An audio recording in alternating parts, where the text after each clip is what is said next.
My people were biologically determined for one purpose alone, walking through the valley of the shadow of death, turning around and realizing we got nothing left. Hello, and welcome to a Discovery Home Companion. We've got a full house here of people.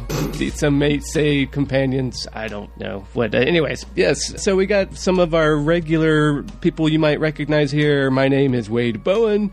We have Glen Hall, who's been on all of season 2 episodes, but we have no Sean Parada because I don't know. He's having drinks with Linda Hamilton or something, I guess. Brag. Right. He might be. He might be, but I don't think so. I mean, we know at this point there's a non-zero chance that's what's happening. Yeah, he's definitely having a torrid affair with Linda Hamilton. And when that comes out to be true, I will feel awful. But for outing. But whatever. Anyways, screw him. Sean ain't here. That's what I'm saying. But in his stead, we have Benny Scheckner, who some of you might remember. Chicken Bones on the Ground on Instagram. Yeah. Oh yeah, on Instagram. Yeah, please. And we also have my brother, Lane Bowen. It's me again. I'm still angry. But wait, there's more. In addition, we also have more Bowens. Courtney Bowen. Yes. Yeah, more Bowens. Yes. She may be angrier than me. Yeah. So, I won't yell as much. Oh, okay. Well, yeah, if there's one thing this podcast does not entertain, it's yelling on a podcast. Is something that we don't stand for. It's a quiet anger. Yeah. And then also there's a baby over there. Yeah. A baby. Yeah, Carter is hanging out with us. Which appropriate for this episode. She's angry too. Yeah, she may scream. Baby's first podcast. Yes. But she's not saying anything. Okay. Oh, she may scream at some point. Yeah. She has strong opinions about Discovery. So if we start talking and she starts screaming, it's because that was bullshit. So she's got strong feelings. All right. So, what are we talking about? We're talking about what the name of an episode of Star Trek Discovery Season 2 that I forgot. It is Through the Valley of... Through the Valley of Shadows. Through the Valley of Shadows. Okay. Yes. Yeah. Too many cooks. Yeah. Yep. I just had the IMDb synopsis real quick. So it's episode 212, Through the Valley of Shadows. A fourth signal leads the USS Discovery to an insular world where Pike is forced to make a life-changing choice. Burnham and Spock investigate a Section 31 ship gone rogue, leading to a discovery with catastrophic consequences. See, so that's what you call what is that? Is that a short synopsis, Cliff? Is that what that is? It's a short synopsis, and it's also fuck you. Oh, okay. Oh, no, I'm joking. Oh my god!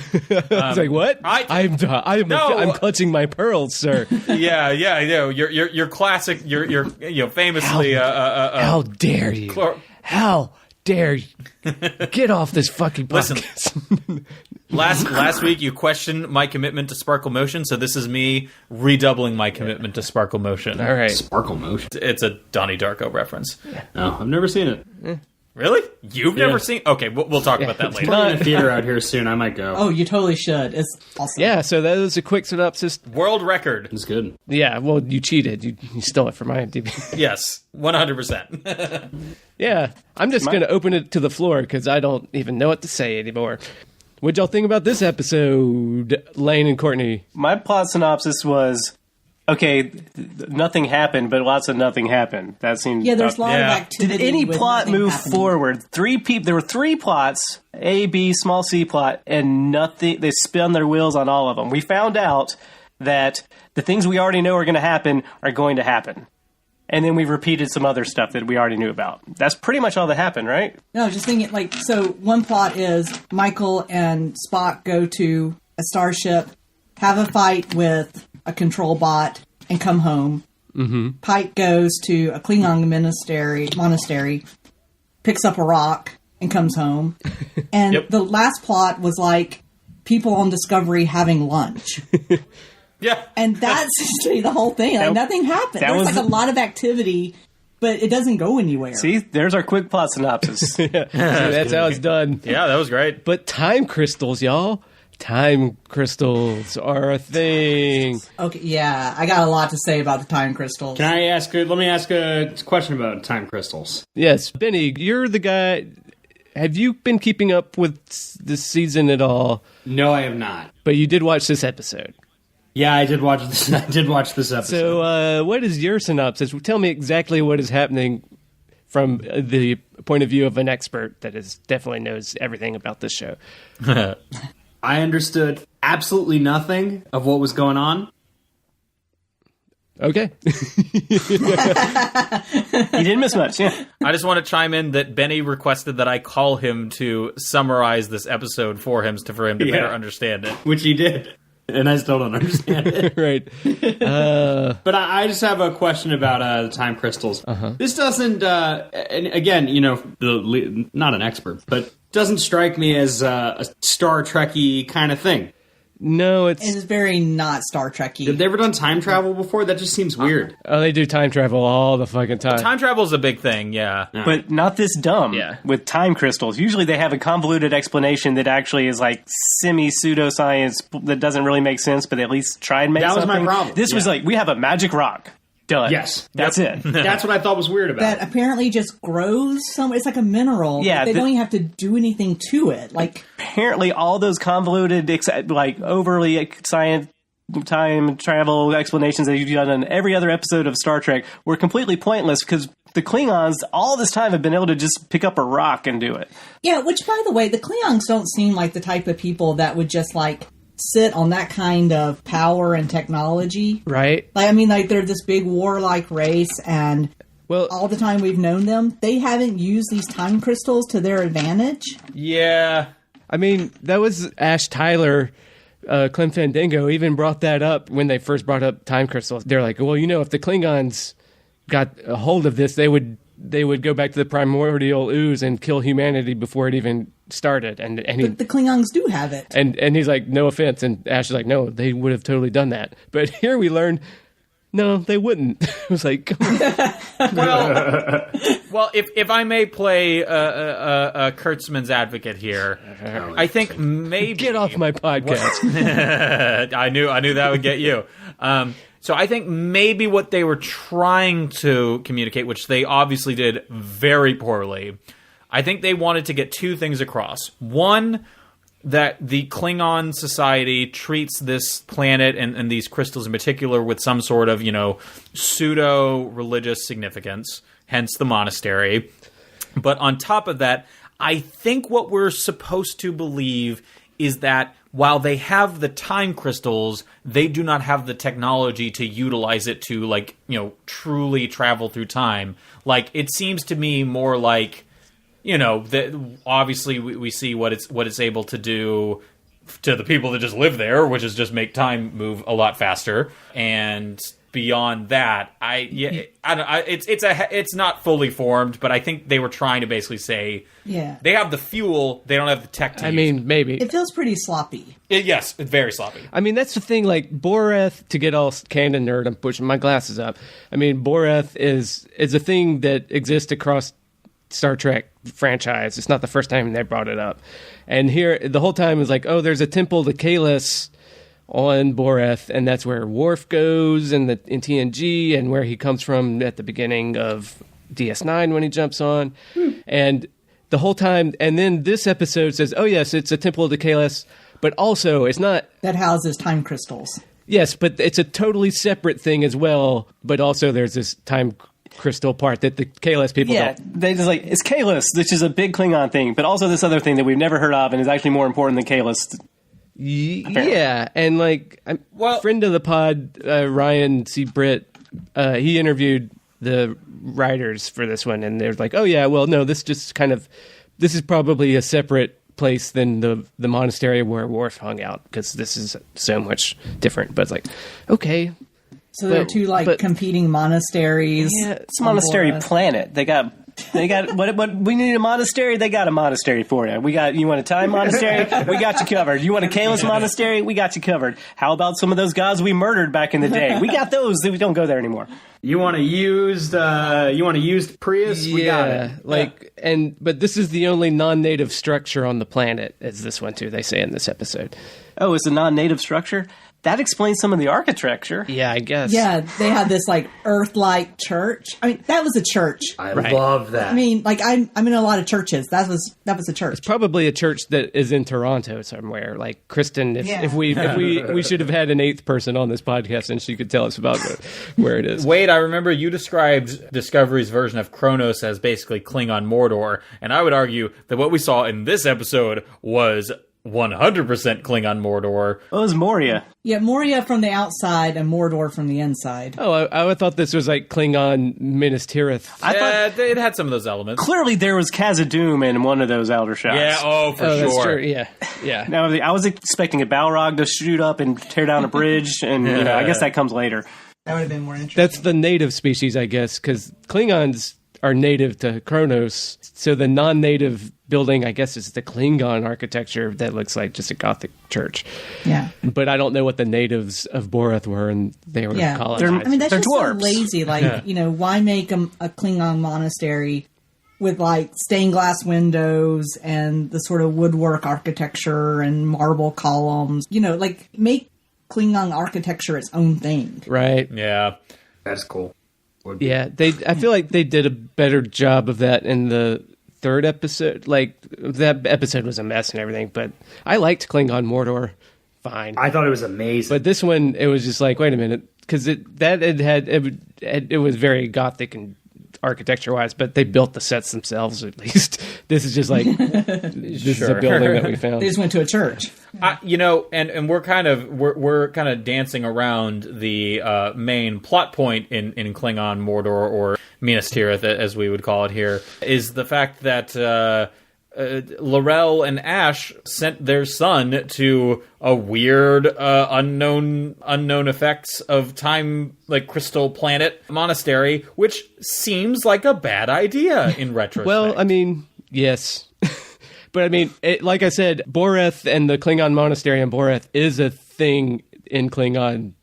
This isn't. They didn't just make it up. They just made up the time crystal part, I guess. Well, technically, they make all of it up, Wade, because it's fictional. Yeah. Yeah, I was just saying, like, these time crystals now cause, like, their baby to be 20 years older than them. Yeah, it's just because they wanted to get Ken Mitchell is every Klingon. That's the name of the actor that played. And he was also the House of Kor Klingon in season 1. Oh, okay. He was also an old man House of Kor Klingon that got hung in episode 3. And he's also Tinavik, son of none, except Voke, son of Voke and L'Rell. Is that the guy with the weird aging? Yeah. Yeah, that's so the Yoda guy. Can I comment on that? Uh-huh. I would watch the hell out of like sort of like science fiction version of Big. Yeah. I'd watch that. I think they went the wrong direction with this. Hopefully one of the spin-offs is that. Where he's just like copping a feel on an older Klingon lady. Oh my god. Yeah. Playing they've got a little keyboard. A little Klingon keyboard. They made it like bones of their enemies or something. Yeah, I was about to say, it would have to be something like more like grisly than a piano. Just like literally, like little like Itchy and Scratchy style like ribcage xylophone. Yeah. To get another thing to get all canon nerd about it. Well, I guess this proved he's not the albino from DS9. Oh well.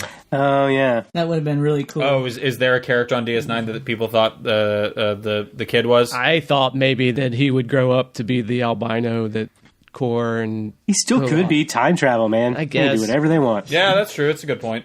And this hopefully bodes well for their plans for the Borg, or hopefully lack thereof. Though I will say the recap very specifically included the struggle is pointless line, which feels like a telegraph. Uh-huh. No doubt. I hate TV shows when the recap gives away like surprise recurring characters that are Right. coming back and stuff like that. Game of Thrones does this shit all the time. Yeah, like Annoying. which characters are you referring to, Benny? Oh, all of them. all the good ones, Yeah.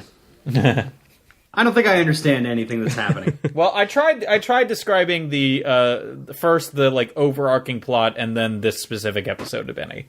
I needed it in writing. That was my mistake. Yeah. Lesson for next time. Yeah.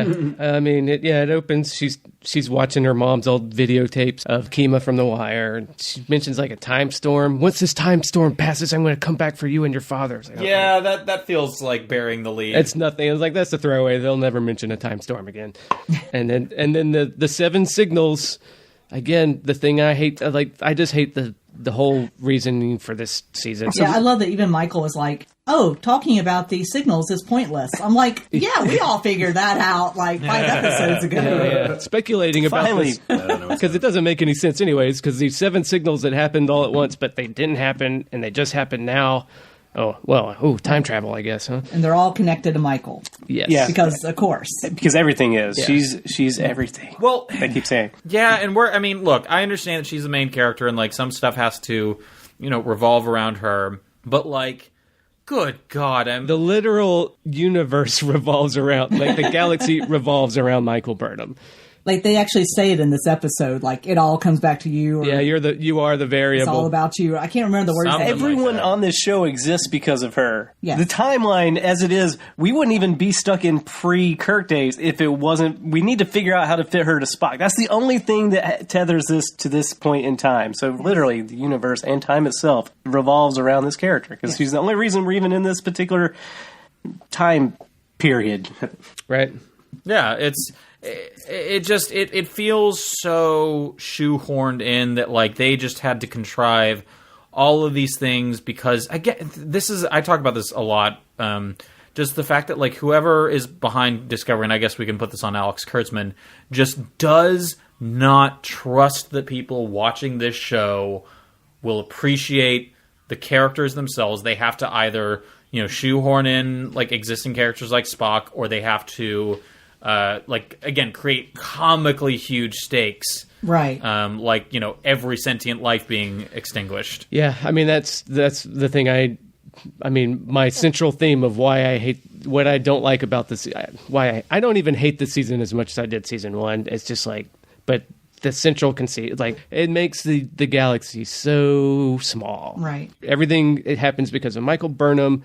There's the big bad Borg are going to end up being because of our humanity's putting the whole galaxy at risk. There's no external thing. There's no real life outside of the Federation that affects anything in this. There's nothing outside of Michael Burnham that affects anything. Yeah, which is annoying. Yeah, so I kind of want to talk about this because I'm getting really. This is one of my main frustrations with the show.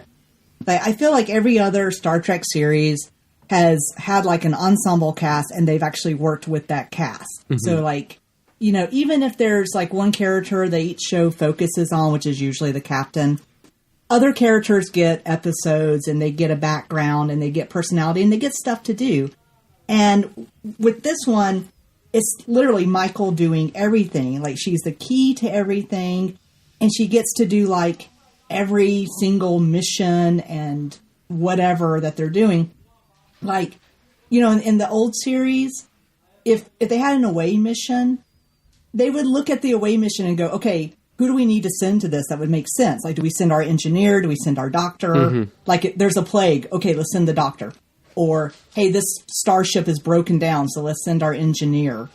And this one, they send Michael every single time.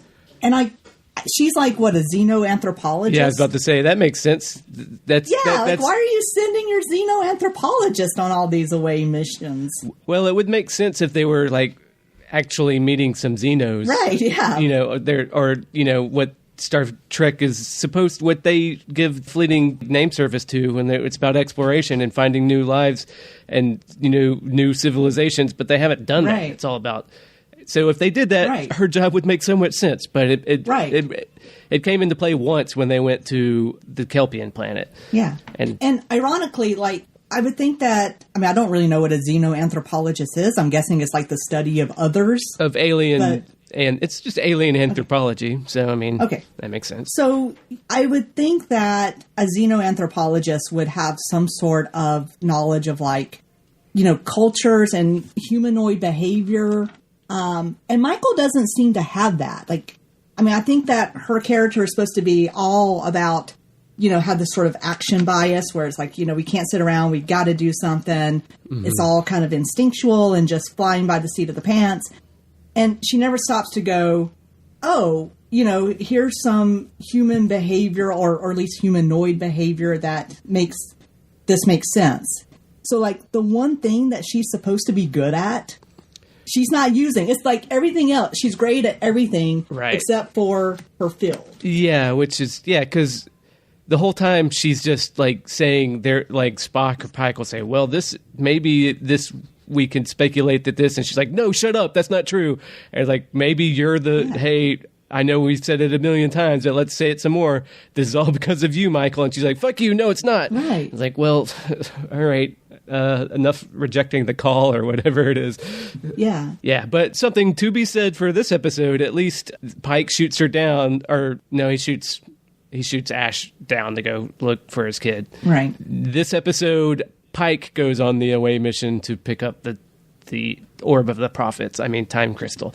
We're kind of all over the place. Maybe we should address the Pike plot and then move to take each plot by as it goes. Sounds like we were kind of we were talking. So we went over Klingon Mordor or Moria, I think. But so are we done with that one? Because what happened there? Well, okay, I got to talk about those time crystals because that pissed me off too. Let's hear it. Back to time crystals. All right, so this whole thing about if he takes a time crystal from the monastery, like that sets in that that particular trajectory or whatever. Right. Yeah, that's dumb. There's a great cost if you take a time crystal. Nobody's ever taken a time crystal. It's the word you will never live it down. It's the word. It'll change you forever. He picks up a rock. He sees the future that we already know is going to happen because we've seen the original series and we know what happens to Pike. All that happened is all that happens with the time crystal is you lock your future in place, apparently. So he locked his future in place that we already know is going to happen because if you know anything about Star Trek, not everybody does, but some people have seen the original series and know that what Pike's ultimate destination will be. And they just basically confirm that thing is going to happen. Well, yeah, I mean, I don't even hold that as much because they are trying to because they're working with the constraints of, well, we know because of the menagerie that he gets burned in just a training accident, which is like the lamest way to go out. And so they're like, how can we make this like a part of a grander story? Well, we'll give him, we know that that's how he has to end up, but how do we give the character agency where, well, he chooses it even at great cost to himself? So they're setting up this story to do that.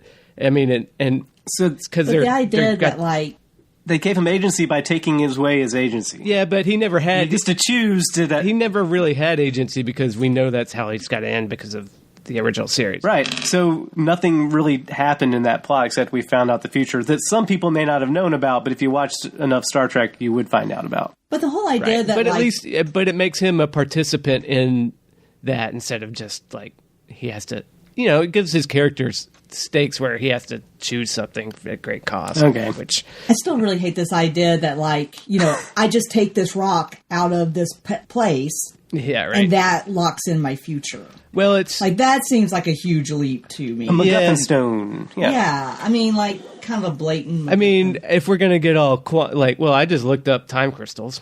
A time crystal or space-time crystal is a structure that repeats in time as well as in space. Okay, normal three-dimensional crystals have a repeating pattern in space, but remain unchanged as time passes. Time crystals repeat themselves in time as well, leading the crystal to change from moment to moment. Okay, that has nothing to do with these time crystals. And they just grow on this planet. Right. But, I mean, from my science nerd, if I'm trying to give them... There's two quantum states, and by viewing it, he sets it as what it is. It's like, okay, now that I'm viewing it, this is a wave because I looked at it as a wave, and that kind of way, him viewing the future locks it into place. Sometimes that comes up in time travel stories sometimes. Yeah, but it goes back to the passivity sometimes of this show. Like everybody No, just kind of like learning about stuff isn't the same as doing it. You know what I mean? Kind of like these are the same writers that wrote that Saru short trek too, that was my complaint too. It's like it did a fine enough job of showing us and giving us exposition, but there was nobody made a decision really. Nobody. There was no real conflicts that they had to overcome. I mean, this at least he has to decide to be burned and fucked up at the end. Sacrifice his own future. So, but I just didn't like the whole if I take this rock out of the place. It was dumb. Yeah. I mean, just, every time they said time crystals, I was like, oh, if I roll in my eyes. But, what? I think, too, it's unobtainium. Yeah. The moral guilt is what he called something. I tried to put the subtitles on to see what it was, and it just said indecipherable Klingon or something. It's like, you asshole. It's the Babadook. What? Yeah, like if you watch DS9 and they talk Klingon, they write out the Klingon. And I know that they have a linguist on set that is writing all this Klingon out. They could show it. Right. Yeah, but whatever. That's my own, come on. Give me that Klingon written down. At least they talk fast, right? And I'm not leaving without that crystal. Okay. Yeah. So, but that was that plot. So I guess we're done with it because it didn't. Oh yeah. So then he gets the rock and he goes back home. Yeah. Picked up a rock and he got to meet a baby that's no longer a baby. Done. Yes. Yeah. Which okay. So that plot was. I mean, I thought Handsome Mouth did a good job. I see what you did there. I like Pike. I like him. I like him. I think when he gets back onto the Discovery, he's shaken by it, and he did a good job of acting. Yeah. Like he's shook by his experience and he won't tell him about it. But yeah, time crystals. Yeah, without having to over-emote to be about fair, it. did we really clarify why they need the time crystal? Because they need it for time travel, but they don't know how to do anything with it. I mean, they want to send the sphere data into the future like they originally planned. I believe that is their aim. How they plan to do that? Oh no, no, they literally Pike actually literally says, "Well, we got 3 signals left. I'm sure they'll tell us what to do. Yeah. Again, we just got to finish the side quest. Yeah, I have faith that it'll tell us what to do. It's like, oh, okay. He literally says, well, we got 3 left. We're just going to get the crystal and wait. Yeah. It's like, oh, okay. Yeah. Way to give people agencies, Discovery. Keep up the good work. Yeah. Is Alex Kurtzman actually the head writer for this? He's the showrunner for season 2 right now. Interesting. What is the Akiva Goldman involved? I don't think he's really involved in season 2. From what I believe, I think I've mentioned it before, but I believe he burned his bridges when he directed the finale last season. Oh, that was like a steaming pile. Oh, you think he was an asshole? Somehow he was apparently an asshole or something, yeah. Well, he's fine. He's got Titans to ruin, so... Right, and also that Picard show he's writing on, so... Is that true? Yeah. Why do they think people want this guy? I don't know. That's a really good question. Who? He's one of those guys that he is very good about making nice with management suits basically, and it just I feel like he's just someone that they really like, and therefore he's constantly given these opportunities. Right, and yeah. Anybody ever see Winter's Tale? Ooh, yes. Anyway, that's all right. I actually saw that for some reason. Did you make me watch that? I'm sorry, I missed it. Well, never mind. Winter's Tale. The Colin Farrell lady from Downton Abbey movie. Will Smith is the devil. What? Oh. Yeah, we saw that in the theater because you wanted... I don't remember this. Okay. I've blocked it out. It's fine. You don't need to. The book is supposed to be fucking amazing. The movie, not so much. It was very bad. This is the guy who had his hands on the wheel at one point. Oh, yeah. He's the guy why that Idris Elba Gunslinger movie tanked. Oh, yeah. Oh, God. I've only heard podcast summaries of that movie, and they make me so mad. Yeah, of course they do. Yeah. But I mean, they with good reason, I guess. And I think they're still going to make that Gunslinger TV show. Yeah. Yes, Amazon's making that, and I bet Akiva's got his fingers in it. The Dark Tower would be a great series for Hashish and Superiority book club. I don't think James had, or do you have any interest?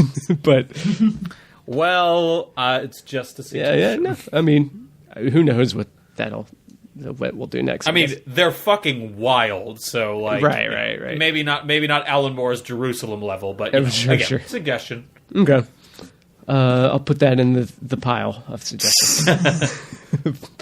All right, but this episode of Star Trek that Akiva has nothing to do with. So we talked about the space gem plot. And there's Burnham and Spock going to... Should we end on that one and maybe cover the smaller one? Oh, yeah. Then we get very Tig. Small. Tig. I like Tig. Tig comes back. Oh, yeah. I was so glad to see Tig. Breathe. Lane and I have been like wondering where she was, and we were wanting a spinoff called Finding Jet Reno. Yeah, so I was glad to see her back, but she didn't do anything engineering-wise. No, she goes back to She got to come back and have basically the same conversation that Spock already had with Stamets. Oh, yeah. Basically, and Stamets, like... Well, she had it with Hugh, though.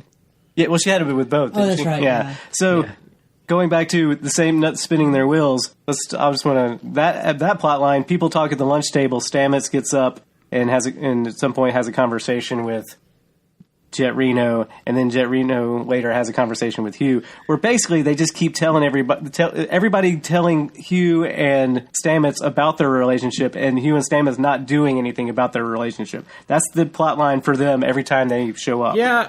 It's like y'all should really just like get back together. It's like and then he just thinks about it. Maybe it's you and not him. Right. That's Yeah. But I mean, if I'm going to try to sell, like, okay, Jet Reno is an engineer. This is her fixing a problem. She's just like, Stamets is like got his head up his ass mooning over his ex, and we have to save the world. And it was like, or whatever. And so she's like, all right, I'm going to talk to this just to solve it. Because he's like, oh, is he your friend? I was like, no, I work with the guy, and his shit's your shit's getting in the way, so fix it. I did like that we got some of her background story. Right. Like about her wife. And Yeah. She was married to a Soyuzian, which... I had questions about what race that was supposed to be. Or I guess, like, if we've seen it in, like, other, like, Star Trek not stuff. what I'm aware of, but... I didn't recognize it. It's like a soy sauce alien. Would we rather have them new aliens or connected back to other ones? Well, I would rather them... do what Gene Roddenberry did in TNG, where he's like, fuck that old shit. We're not looking backwards. We're looking forwards. I don't want to... He was like, I don't want to do any of the old aliens. And then people were like, but people really want those old aliens. And he's like, okay, fine. Klingon. Have ridges. Whatever. But it was a mandate of that show for a while that they couldn't do the old aliens. And then Enterprise got the chance to do it, and I haven't watched that, but whatever.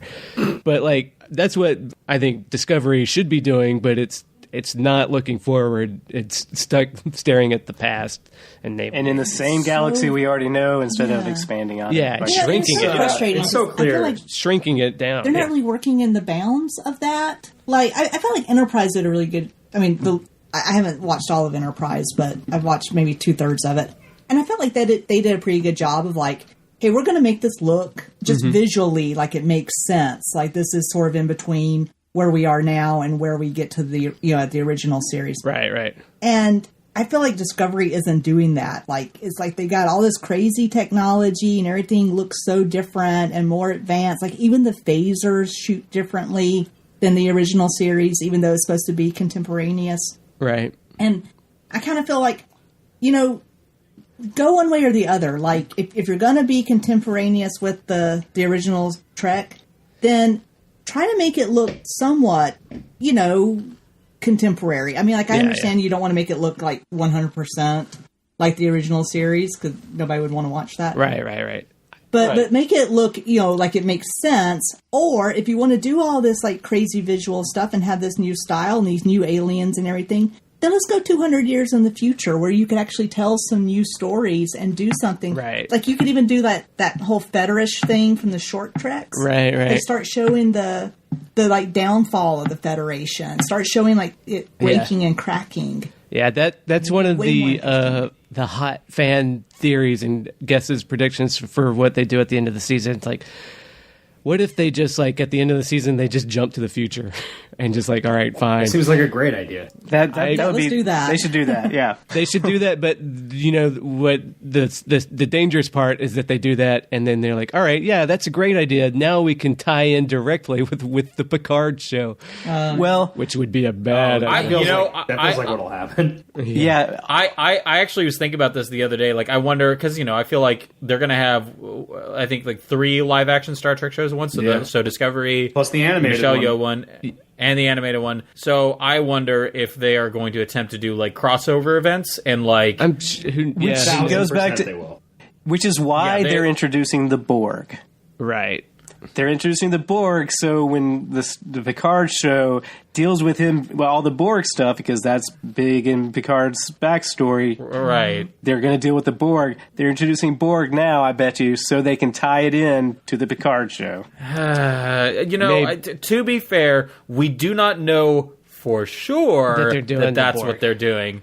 But again... Yeah, and then yeah, like to Courtney's thing, like, yeah, they should just make it look different. Like, and I've said before, if they're retconning away, like, hey, technology should be more advanced from the way the technology is advancing in our lifetime, of course they'd have holograms by then. But then this shit happens, and they have to like kind of scale back a little bit because of security vulnerabilities or whatever, and rip all the holograms out of the Enterprise, like Pike says. Like, if they went full bore and said that's what we're doing, I'd be like, all right, cool. That would be. But they're gonna do it half measures and like it's like, oh, you could say that where the writers could say that behind the scenes, but not actually address it on the show is my guess.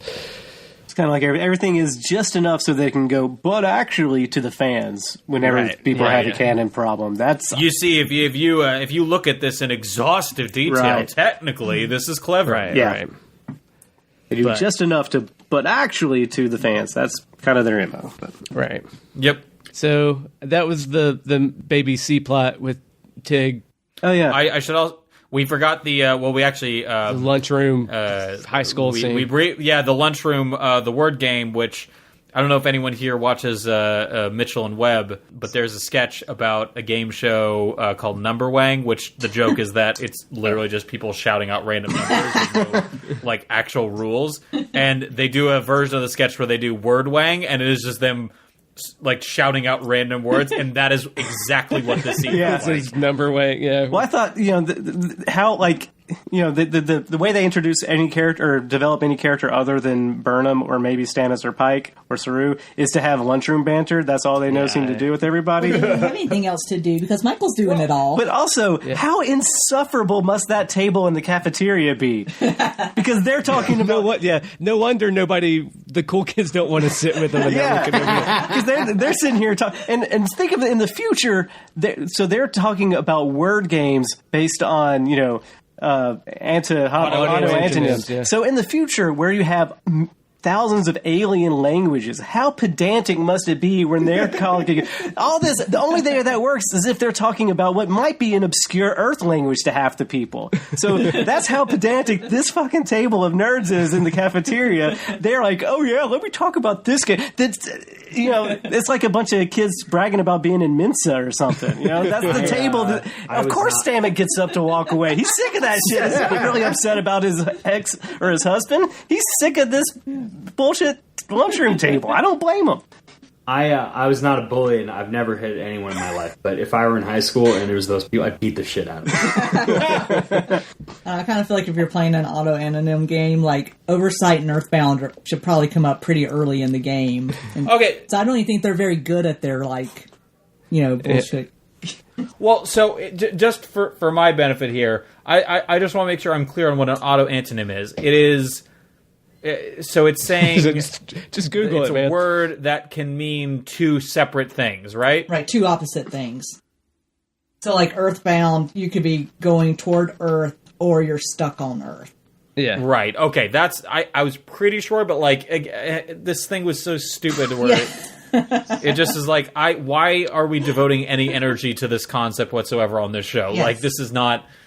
Like, don't give me homework to try and, like, develop these characters. Right. Again, nerds, beat the crap out of them. Yeah, it's just a word that can mean it's opposite and and one thing at the same time. And that's Right. not a game. That's just thinking of words. Yeah, Right, yeah. that's just describing things. That's really. And I was hatched ready to do that. Oh god. Do you think Well, the writers of this show have ever had fun in their lives? They were that table in high school, apparently. Yeah, that's. That's what they do on their lunch break. know that someone on staff is like, oh man, this is a game me and my friends used to play in high school. This is gonna be great. It's gonna like feel so like authentic. It's finally going to get its girlfriends. Right. Stupid jocks. This is better than getting laid. Oh man. You know, a quick note on Tig. I don't think I said this the last time I was on the show, but I heard a podcast with her where she said that she had no interest in science fiction, and doing Discovery is like her favorite thing she's ever done. Oh, well. And she wants to be on every week. Like, she loves it. I want her on every week. I read that too. That like she just was like so enchanted to be on the show, and so I'm just like, then why the fuck weren't you on it more? I guess she's got that Amazon show. I don't think that's her choice. That show's canceled. Yeah, that show's no more. Oh really? Yeah, Oh, I thought it was still going. yeah it's Okay. Well, not her yeah. choice, but I mean, she's a fan favorite. I think. I bet they bring her back in season 3, and I bet she has more screen time. Well, I think it'd be great to have her essentially be, the Scotty of the show, not just in the engineering sense, but just of like, I feel like Scotty on the original show and in the more recent movies is I mean, it's comic relief, obviously, but also just like almost our proxy of like, even though he lives in the future and she lives in the future, their point of view most closely mirrors that of, a contemporary viewer. Does that make sense? Yeah, there's something refreshing about seeing her where every other character is so Fucking earnest about everything. unlikable, like serious. It's just she seems like It's a stripped- person. I think just 'cause yeah, I know yeah. her as a comedian. It's stripped of the melodrama. yeah. yeah. She's the only one that has any like sense of like, come on, guys. Yeah, right. Exactly. It's like, it's like you guys know that we're like, we got shit to do. Yeah. Like, If anything Discovery needs, it's more like, oh, fucking right, come on, guys, let's do this. I just want to put this in perspective that like if you spent the amount of time these people spend at their jobs on like melodramatic horse shit, then you would rightly get fired. And I'm not saying that like we need to be seeing people like doing their jobs, but like if we're trying to establish a base reality and like this character development, like don't fly out of the gate with like, oh man, look at how authentic this is. Right. Don't make me break out my Klingon again. Well, yeah, that's the problem. Like, they haven't, like, developing the characters enough for us to see them being authentic. Like, like, there's no, like, pre-character work. Yeah. Like, Yeah, exactly. No one Well, feels real. None of them. Right. Yeah. And, like, I mean, the Arium episode is such a great example of when they did something like this right, even if it was, Right. kind And of then they kill her an off. express shortened version. and then they kill her off. Yeah. Yeah, exactly. Well, yes, and that's arguably why they did it. But like in that episode, they showed in a like pretty understandable and believable way all of these aspects of Arium's character. They didn't like Right. Yeah. They didn't have her do a monologue saying, "Oh well, Right. I was on a shuttle and then this happened." It's like, no, we like literally saw some of her memories and they let us kind of fill in Sure. the rest with context, and Right.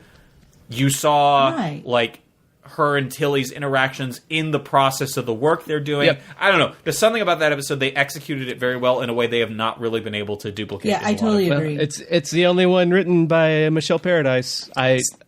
Well, Season 3, maybe? Right. well, that bodes And we will see. She wrote. Oh, is that the new showrunner? She's been named the new showrunner, and she also For season 3. the next. There's only 2 episodes left, yes. and she wrote both of them. So we'll see what she can do. Okay. Wow.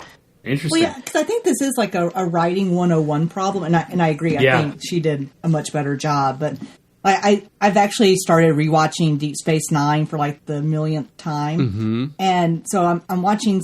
Well, I just finished season 1, and I realized so in most TV shows, starting off, you're going to get like one character each week, Right. Whereas, let us show you this character and introduce you to them, and so you get to know who they are and what makes them tick and what makes them different. And they didn't do that on Discovery. No. And I mean, I think it's just like writing 101. Like, this is something you should do with your characters, is help us to know who they are. Because then when you have, and I know I'm jumping around here, but when you have a scene like between Michael and Ash on this one, where they're talking about Ash's kid and they're, in love and all that kind of stuff, I don't care. Like, this, big stuff is happening between them, and I'm like, I don't care. I don't know you people. Yeah, right. Yeah. You haven't earned it. Well, exactly. That's it. That's the thing. And we like Lane.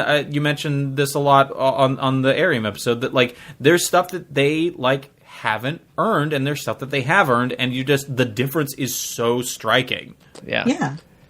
It's like, even with a super serialized show, like let's say you jumped into like a random Breaking Bad, you could still understand.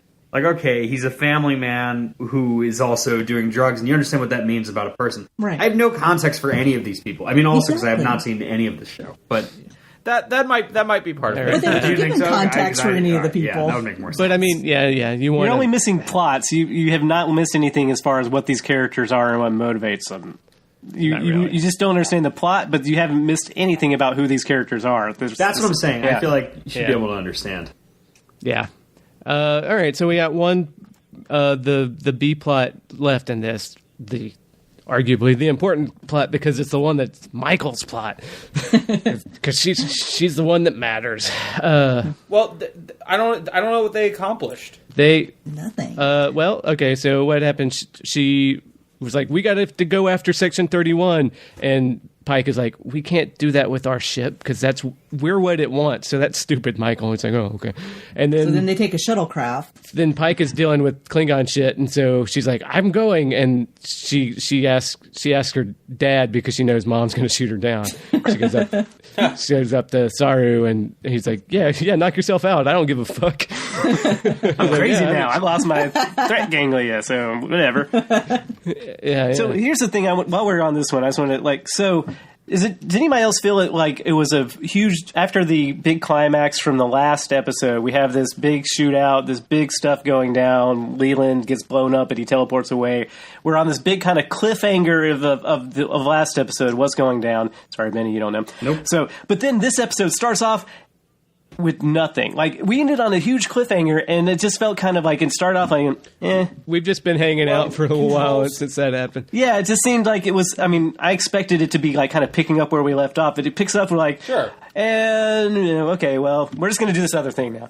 It's almost like, so Leland like escapes and all that stuff happens. They're like, yeah. Well, that was weird. Anyway, back to what we were doing. Right. Yeah, it's just a pacing thing, just from because maybe it's because we actually watched the end of the last episode to try and figure out what the fuck was going on with all the time. Wait, so they didn't send it into the future? They tried to send the data into the future. Then the time crystal. Anyway, cliffhanger. Try to figure out, and then it just kind of deflated on this one. We're like, and we're not in a rush anymore. Yeah, it kind of goes from all this big action to Michael in bed with a hangover or whatever. Yeah, it just right. This show has pacing issues. It was just that's I guess my. Well, I want to talk a lot about the pacing. Okay. Yes. We don't have to do it right now, but I have issues with the pacing. So anyway, so that's what happened, and then they decide. Yeah, she has her talk and gets permission from Saru, and what? Well, sorry to interrupt. No, and that's what happens. That's and pretty then much it. Her and Spock go off, and because a Section 31 ship, they found out went offline. Check in. It didn't check in, so it was 10 minutes late for its check-in. We learned later. Like Right. at first, Ash is like, "Oh, it hasn't checked in." And then it's like, "Oh, that's an issue." And then once they're there, they get Caden Cameron or whatever back. Right, Yeah. so first they decide they have to go check in on this one ship that didn't check in, so they get permission, take a shuttlecraft, and then and then all of a sudden we see lots of icicle bodies. Right, and boom, boom, boom. And then there's one that's still alive. They pull him back, and it's a guy from the Shinzal, and that she knows from back in the day. And he's like, I was trying to purge the systems of the ship of control, and it basically iced everybody and ejected everybody into space and killed them. But I crawled into a suit, and I'm still alive, but I've got PTSD, and I don't want to go back there. And they're like, come on, dude. I was like, okay. Nut up. Yeah, like, I thought Starfleet people were made as whatever. That's fine. What you trained for? Right. Yeah. I will say, I think those Section 31 ships look pretty cool. Oh, yeah. I like the design of it. Like, Yeah. Yeah, they look different from Because the only thing I'd seen of Section 31 before this show was Peter Weller's stuff from the second Abrams movie, which yes, a lot of very rightful complaints about that storyline in that movie. But that ship is just basically just a just dark another ship. Enterprise. Yeah. Mostly they turn the lights dimmer, right? That was Peter Weller In the movie. But in the that's a whole different fucking universe. That Indian guy, that's Peter Weller. He's a hell of an actor. Kelvin. Yeah. Kelvin. Yeah, come on. We're not talking Kelvin shit. Yeah, here. RoboCop, man. Fuck yeah, greatest movie ever. Yeah. Oh, this is not a doc on Peter Weller as an actor. I'm just talking about just that. Yeah, yeah. What's your problem with Peter Weller? Yeah, what the fuck, Glenn? Get off my podcast. Guys, I feel like I've really messed this up.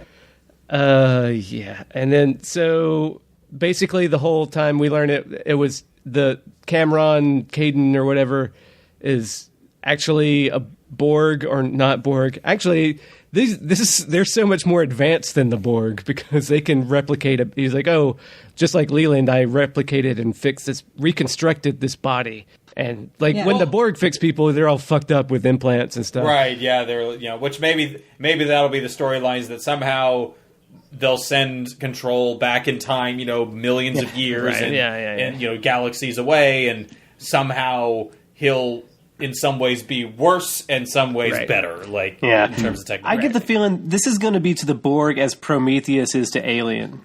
Yeah. Yes. That's a perfect analogy. Yeah. Because we know from Voyager that the Borg were around in the 14th century or something, in the 1400s at least.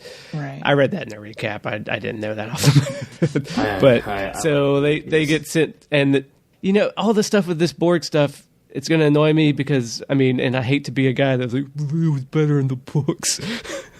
But the David Mack Destiny trilogy, I thought was a fine enough origin for the Borg. Yeah. What is the origin he postulates?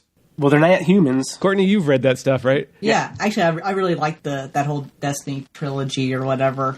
Yeah, I thought it was good. Yeah, but the idea is that the Borg were, came from human, it's on more time travel stuff, but and it was like a cross between humans and some alien race that was going advanced tech stuff, and making an AI race, and then somehow humans got. But the whole the Borg's need to control other life was actually what they got from the human side. Right. So, it's actually really well done. There's this super advanced race that had turned their bodies into machines, basically, and then they possess people. But then they get a ship of those aliens and humans gets trapped millennia ago. So they have kind of to feed off each other. They have to kind of consume the bodies, and then they turn into angry ghosts, basically, and that possesses. That's what the Borg end up being.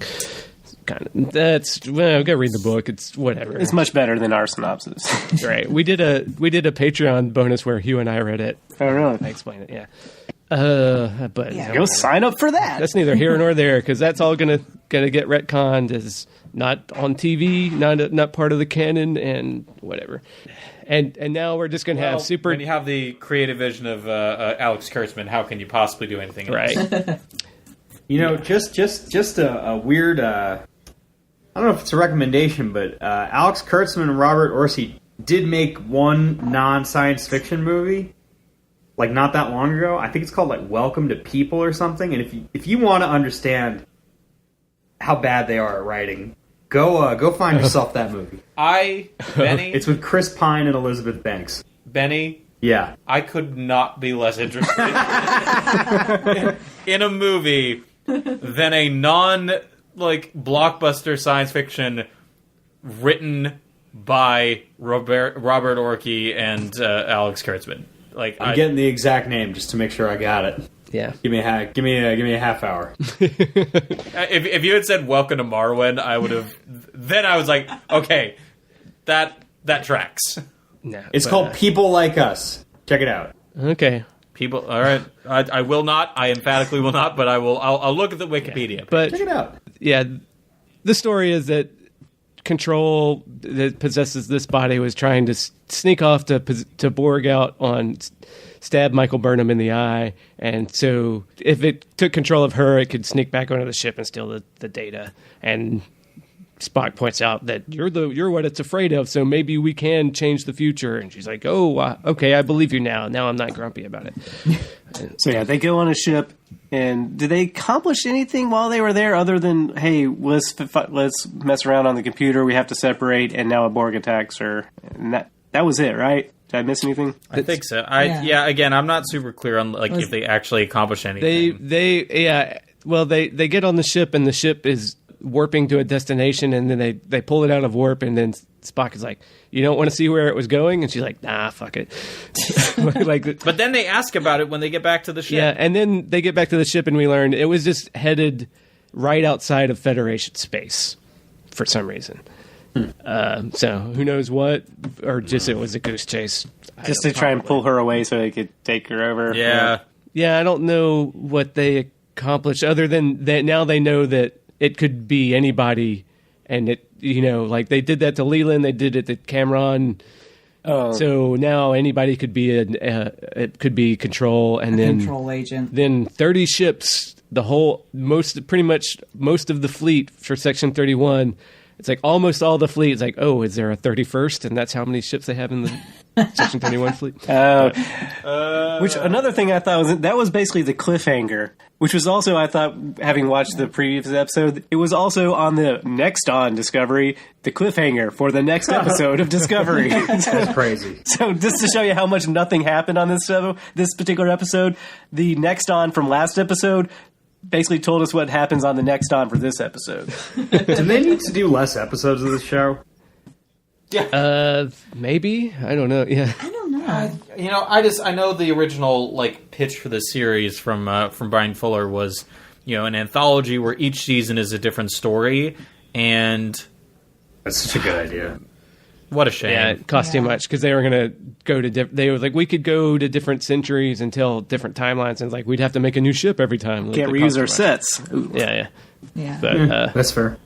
But then, we learned that then they're like, well, what are we going to do? And then Michael's like, we can't do anything, just blow up the ship. And Pike is like, okay.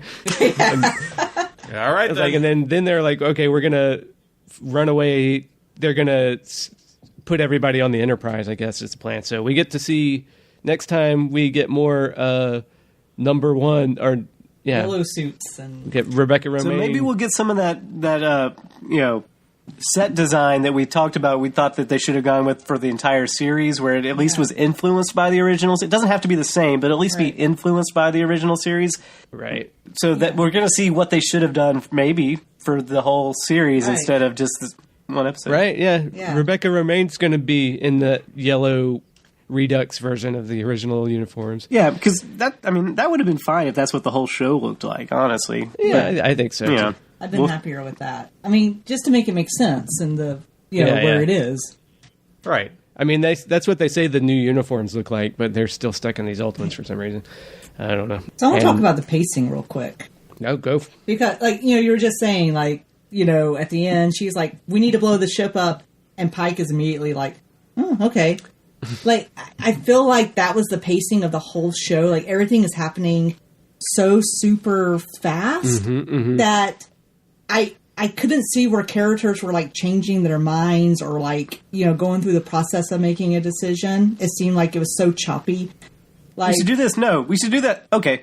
Yeah, I mean, so when Laurel and Ash and Pike are talking about going to the monastery, and Ash is like, oh, yeah, we need to, our son is there. And Laurel's like, oh, wait, we're not going to talk about this in front of Pike. And Pike says one thing, and she's like, okay, we'll talk about it.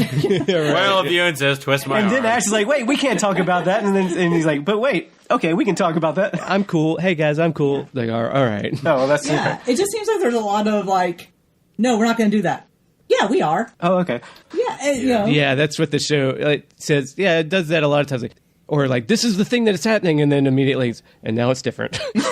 Like with the Tilly's imaginary friend. It was like, I'm your best friend, Tilly. Right. And then next episode, she's like, I fucking hate you. Like, Well, once again, I love you, Dr. Zaius. Yeah. yeah, right. Yeah, I mean, it's just, it just happened. And every scene is like really fast, and like every shot is like super close up. Yeah. Shot counter shot. Yeah. Like there's no like variation. So like, Right. Well, occasionally they'll do like, woo, upside down shot. Whoa! Yeah. It's always moving, too. yeah. Pulled back a little. I haven't noticed. Maybe I just haven't noticed the lens flare. Maybe I'm just inundated, but I feel like they've pulled it back a little bit. I didn't notice anything. I didn't either. Egregious. Yeah. No, this one was just dim. Yeah. But I don't know. We've talked a while. I don't know about our pacing for this podcast. Let's talk about being all over it. Yeah. I have one more piece of Klingon. Oh, please. Achtung, baby. Yeah, that's the classic one. That means U2 sucks. All right. Can you say the what's the album they forced on everyone's iPhone? Shit, I can't remember. I can't remember either. It's on your phone. Yeah. Yeah, he's right. There you go. Look it up. Yeah. So, does anybody have any closing thoughts? Or it's time to wrap it up. I always think I'm going to be. This is my third episode of this show. So my third episode watching Discovery. I was hoping to do some research like I did last time. I did not have time, but I don't know. I'm not bored when I watch the show, and my attention span is nothing. I'm bored when I watch most things. So I attribute that probably to the problematic pacing and just the whole aesthetic of it. It may not be good, but it's interesting. It's to look holding at. your attention. So that's all I can say. Yeah, that's Boring is not its problem. I think coherence is the problem. Yeah, that's a good point. Yeah, the writing is boy. yeah. And Lane, Courtney, what does the baby think? Yes. I'm just trying to keep her quiet. Okay. It stinks. Hey, I don't like it. Oh, So all of a sudden, like John Lovett's voices. I've got to clip that somewhere. It stinks. Just on the ROA. It stinks. And I need to make that like a quick step of my phone where I can just like press a button and it'll automatically like play that clip. All right, but I guess I love the me critic. too. If nobody else has anything else, Oh, I'm sorry. I have one quick kind of a tease sort of. okay. I am working on a show right now on Netflix, which I highly recommend for Carter. It's called Word Party. It's for kids, maybe a little bit older than Carter. Cool. But the new season, I can't say what it is, but has a very weird, specific connection to Star Trek. Oh, really? So, yeah. So look out for Word Party because and you'll know it. You'll know it. Are you teaching children auto animation? It's the true origin of the Borg. Oh yeah, that's right. It's revealed on Word Party. Synergy crossover. Yeah, it was all in continuity the whole time. You know what I could take more of is some Jim Henson aliens on this. Yeah. Why don't they get the creature shop to do it? It'd be cool. It does seem like it seems like a missed opportunity. Well, they did Farscape. Yeah. Oh, that's right. We're not going to mix our Star Wars and our Star Trek, damn it. All right. No. Yeah. It's not chocolate and peanut butter. All right. Anybody else have anything else, or I'm gonna pinch this off. Carter? Gross, but yeah. Carter's giving some judgy baby looks. Yeah, we're gonna pause for judgy baby looks, listeners. Absorb that, and we're gonna even jump past plugs. You probably know what they are at this point, unless Yeah. If you don't know, chicken bones on the ground and Yeah, that's it for me. Yeah. And Word Party. and Lane and Courtney. Y'all don't have anything to plug, do you? I don't have anything. All right, and so then, who wants to? What's her line to go out on? What was that Klingon again? Achtung, baby. All right. The end. This has been a podcast. yay! Woo. Subscribe to us on iTunes or Stitcher or Caster or Fuckcast or Podsucker. Review us on iTunes.